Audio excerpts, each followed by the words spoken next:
On the DJ Pro Pick'em Show. I'm your host, Dennis James. Here again with my co-host Sean Harris and my producer Lawrence Jones. This is week 8 in NFL. We're going to talk about some of the games from this week. We're going to preview the games for week 9. We're going to also talk about how some of the games affected the picks this week. And we're also going to get into some of the league's topics, like, for instance, the Donovan McNabb mentioned on Sunday, Randy Moss, and also, of course, we got to talk about Brett Favre. But first, we got a new segment to the show. We're going to talk about this week the guys that are right now the last few 4 weeks in the pick'ems. I kind of caught fire. We can call the segment "Who's Hot," and we're going to talk a little bit about why these guys started to step up their game. The first one we're going to talk about is Javon Woods, who in the last few years has always been one of the top players in the Zion division, and he was in last place a few weeks ago, but now he's up to third. And over the last 2 weeks, he's gone 20-7, 245 points, and he's won the division two straight weeks. Darren Nelson is probably the hottest player in the league right now. He's 29-12 over the last 3 weeks at 381 points. He's got conference win and 2 straight division wins, and he's taking over the #1 ranking spot. Jason Nosko, over the last 3 weeks, 30-11, 386 points. He's got a round win, 2 conference wins, and 2 division wins. This guy went from probably 40th in the league up to like in the top 15 now. He's got so hot. And then my brother-in-law Brian Chambers has been on fire as well. 467 points for the last 4 weeks. He's moved from 4th place to 1st place in the Zion division.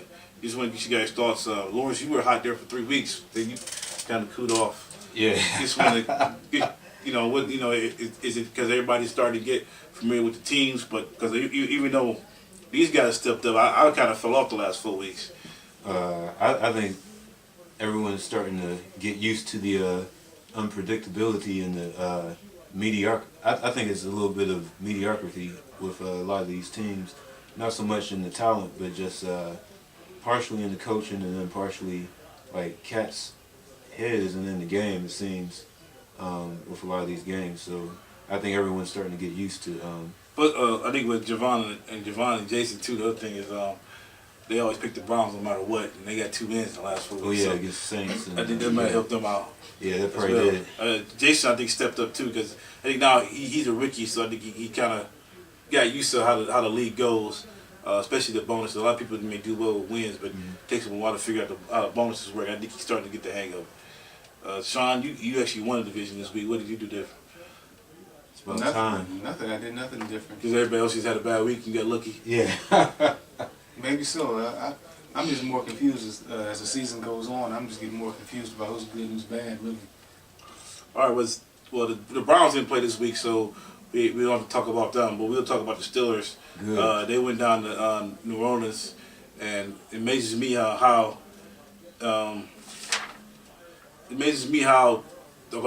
New Orleans can lose to the Browns, but they beat the Steelers. Explain that to me. Well, part of it was just, Browns pulled out all the stops, all the trick plays and everything. The Steelers, they're not going to do that. You know what I'm saying? They're going to play you straight up, smash mouth. You know what I'm saying? They got Big Ben and, Dick LeBeau. He ain't coming out with no, surprises or nothing. But, yeah, I mean, it was a close game for most of the game. New Orleans just pulled it out. I was surprised that New Orleans actually won this game with their defense, not with their offense. They actually this year you can almost say their defense has outplayed their offense. Yeah. The defense the last few weeks has carried the team. Because even the game against the Browns, it wasn't like they gave a lot of yards. It was many special teams that hurt them there. Sean, did you see this game at all? Or? Yeah, I watched it. Yeah, defense definitely stepped up. I think they were just embarrassed about what happened the week before, and they just stepped the game up. So they took out the frustration on the Steelers. All right, I did the question, if you're a Steelers fan, are you concerned about the Steelers offense? I mean, Big Ben should be, he should have his timing down now. He's been back for 3 weeks now. Should it be a real concern, or was it just one game? I expected that. I mean, he missed all the training camp. I mean, he didn't play any he played maybe a couple preseason games. Yeah. And no, he was there for training camp. He just didn't play in preseason. Okay. Yeah. I think he just still has a lot of kinks to work out. I think. This doesn't surprise me at all, especially when he was playing the Browns his first game back, so they made him look a little better than what he really was.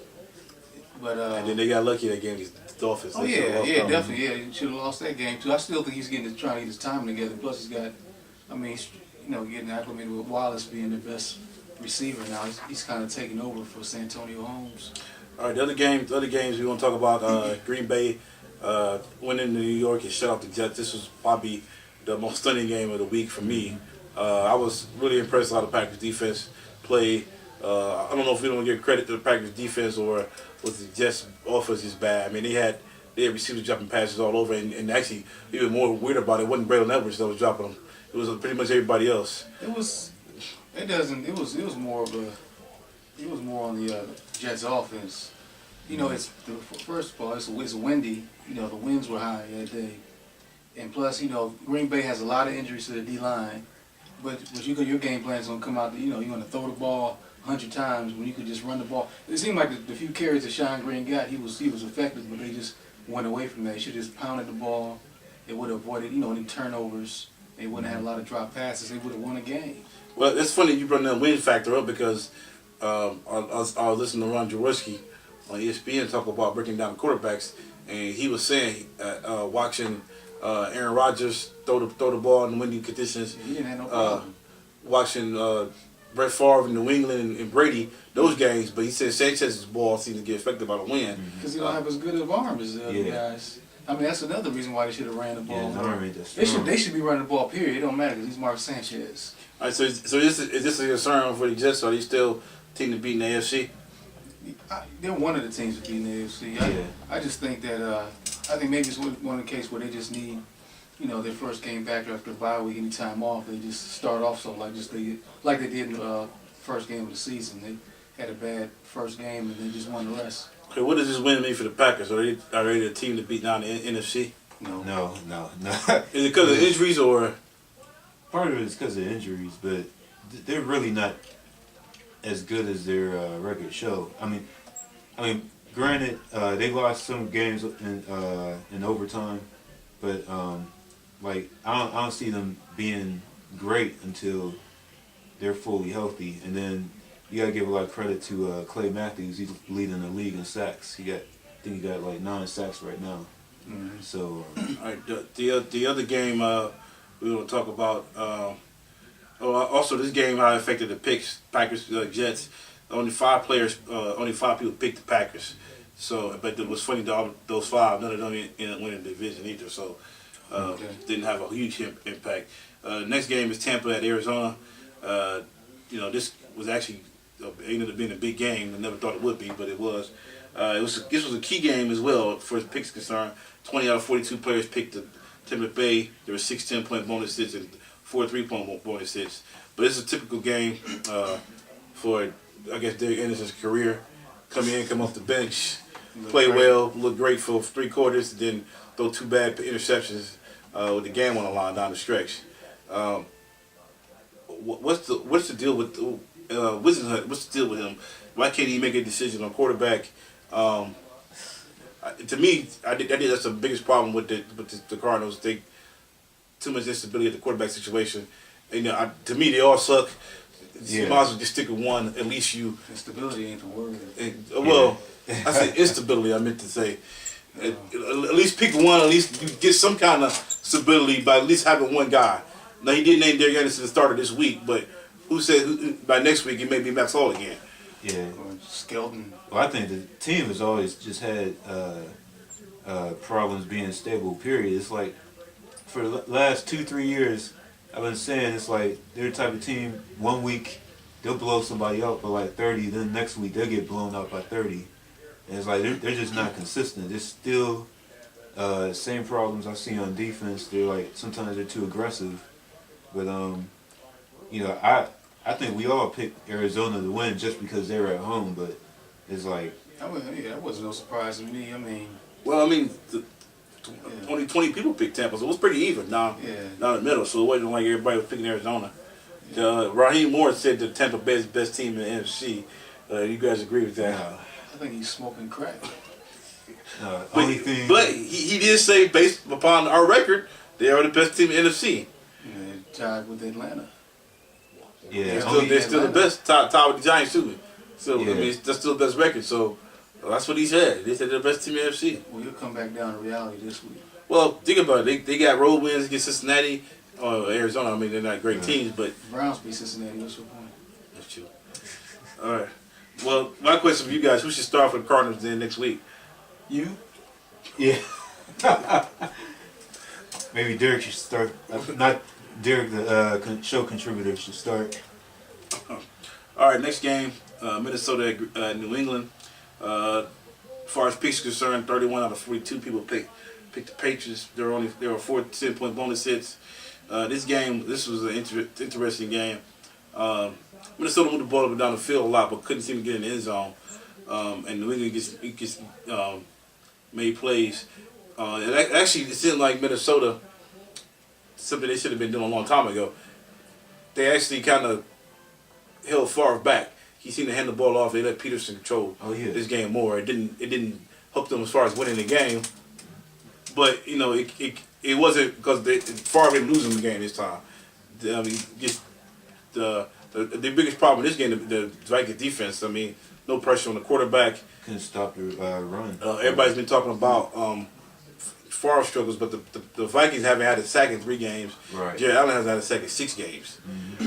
What's going on with the Vikings defense? What's going on with Jared Allen? There's too many things going on. I think Brett Favre was the worst thing to happen to him this year. I think they would have been better off just leaving him be where he was at and just starting Tavares Jackson. He's looked pretty good, even though he came in for a spare amount of time. He's looked pretty good. I think they would have been better off just not bringing Brett Favre back. I think the team quit. I think the team's. You think the Randy Moss situation made it even worse too? Yeah, I mean, just adds to the distractions and turmoil, and an incompetent coach. I mean, I think I actually agree with what Randy Moss said, even though he should have did it. I actually agree with him, but I think the team is just. I think they're done, just like the Cowboys are. They don't have the leadership to pull them out of this hole that they're in. That was the thing I was going to get into next after the game was over with. Randy Moss kind of never seen anything like that. He kind of sucked up to the Patriots and then He interviewed himself. And then kind of dogged, the Vikings. But like you said, Childress never had control of the team in the first place. He should. I mean, just like you mentioned him running the ball. They should have did that last year.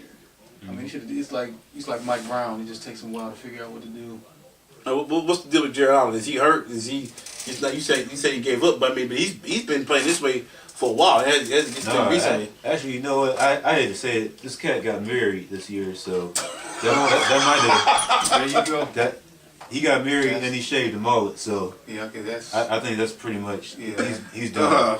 No other explanation needed. To me, I saw him out there. It doesn't think he had any enthusiasm at all. Like he used to have. He doesn't care as much anymore. So. All right. Now this after this game, New England now has the best record in the NFL. Are they the best team now? No. They're not. Well, like I said They're the more earlier, stable team. it's just a lot of mediocrity, man. There's no dominant team in the NFL this year yet. But they only have 1 loss, right? Yeah. Yeah. I mean, when their defense really gets good, then I could say they're the best team. But right now, and with the loss of Moss, not having a deep threat, and it's like Wes Welker's numbers gone down a little bit because he don't have Moss. I mean, Deion Branch has been a good addition team-wise. And Hernandez has been solid for him. But it's been taken away from Welker a little bit. So. All right, we'll take a quick break, and then when we come back, we had one more game to preview. That's the Texans and the Colts. And then we'll talk about some of the other key games and some of the stuff around the league.